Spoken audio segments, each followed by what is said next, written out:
Protocol वापस लेने के लिए जो मतलब कि दरख्वास्त दर्ज करवाई थी, इसके बारे में आप क्या कहेंगे? देखिए, वो एप्लीकेशन जो है वो किसी का भी राइट है अदालत के सामने दे, लेकिन मेरी राय में जो सा ये एक फ्रिवलेस लिटिगेशन है और अदालतें जो सा वो इस चीज़ को समझती हैं कि अदालती हाथों में जो सा है किसी भी शख्स को कोई स्पेशल मकाम नहीं दिया जा रहा। अगर अमूमी हालात में जो सा है वो कोई ऐसी हसास केसेस में जो सा जहाँ पे नक्शे अमन का या बदमज़गी का खदशा हो, अदालतें और ऑब्वियसली जो सा ये अदालत के जो रूटीन नॉर्म्स हैं सेशंस कोर्ट के, जुडिशल कॉम्प्लेक्स के, उसके मुताबिक ही है, कोई स्पेशल चीज़ नहीं है। जो आर्गूमेंट्स है बाकी तमाम केसेस के लिए मतलब कि फायदेमंद साबित होंगे तमाम रजब भट्ट के जो केसेस हैं। वी आर होपिंग कि यहाँ पे जो सिलसिला इसके खिलाफ एक विक्टिमाइजेशन का है, जिसमें कोई ना कोई कंट्रोवर्सी किसी न किसी तरीके से सामने आ जाती है, इसका इंशाल्लाह उम्मीद है जल्दी खात्मा होगा। सर आप ये बताइएगा कि जैसा आपके सामने आपने आर्गूमेंट रखा कि रजब भट्ट एक पब्लिक फिगर है, अगर सिक्योरिटी या प्रोटोकॉल से वापस ले लिया जाए और खुदा न खासा ऐसा कोई इंसिडेंट यहाँ पर हो जाए तो उसका रिस्पॉन्सिबल। आज की अदालत में कोई ऐसी कार्रवाई नहीं थी जिसमें कोई ऐसे दलाल देने की जरूरत हो, लेकिन अमूमी हालात में मैंने आपको बताया कि जो हाईकोर्ट में पिटीशन हुई है, हमें जब इसके नोटिस मौसूल होंगे, उसकी नेक्स्ट डेट ऑफ हियरिंग आएगी, हम उसका पॉजिटिवली इंशाल्लाह रिस्पॉन्ड करेंगे।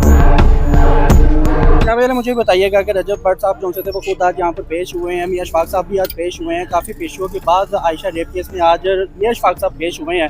क्या आर्गूमेंट्स हुए, क्या कमरे अदालत में गुफ्तगू हुई? बहुत शुक्रिया फ़हद आपका। हमारी तरफ से एक एप्लीकेशन थी under section 221, 227, 228 criminal procedure code for incorporation of relevant provision before further proceeding.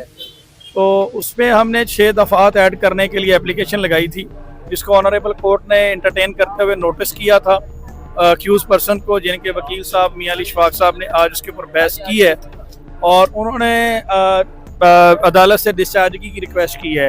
तो उन्होंने एप्लीकेशन के ऊपर भी बहस कर दी है, 265D के ऊपर भी बहस कर दी है, जबकि हमने अभी सिर्फ एप्लीकेशन के ऊपर बहस की है और लॉ भी ये है कि पहले एप्लीकेशन डिसाइड होगी, देन 265D का फैसला होगा।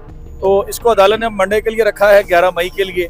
इंशाल्लाह मंडे को अदालत उसके ऊपर डिसीजन अपना देगी और मैं सिंपल इसमें यही कहूँगा कि हम कॉन्फिडेंट हैं इंशाल्लाह इसमें मजीद प्रोविजन भी ऐड होंगी और चार्ज भी फ्रेम होगा और इस केस का फुल ट्रायल होगा। अच्छा रामेश साहब, ये बताइएगा कि आज के आर्गूमेंट्स के बाद जिसमें मियां अशफाक साहब जो से हैं वो खुद यहाँ पर पेश हुए हैं, क्या लगता है इस आर्गूमेंट्स के बाद पलड़ा किसका भारी लग रहा है? देखें, we are on strong footing, हम कॉन्फिडेंट हैं। हमारे पास अभी भी प्रोसिक्यूशन स्टोरी को प्रूव करने के लिए एविडेंस मौजूद हैं in shape of 161 in 164 statement, medical की सूरत में, साइट प्लान की सूरत में, रिकवरी मेमो की सूरत में। वो यार और कितना मटेरियल चाहिए होता है, सब कुछ तो दे दिया है। इंडिपेंडेंट विटनेस का बयान है, विक्टिम का बयान है, जो मोबाइल फ़ोन का डाटा रीसेट हुआ है वो मोबाइल फ़ोन फ्रांसिक के लिए गया हुआ है, ठीक है, व्हाट्सएप चैट मौजूद है। अब और कितना मटेरियल दूँ? फ्रांसिक की रिपोर्ट क्यों नहीं आई अभी तक?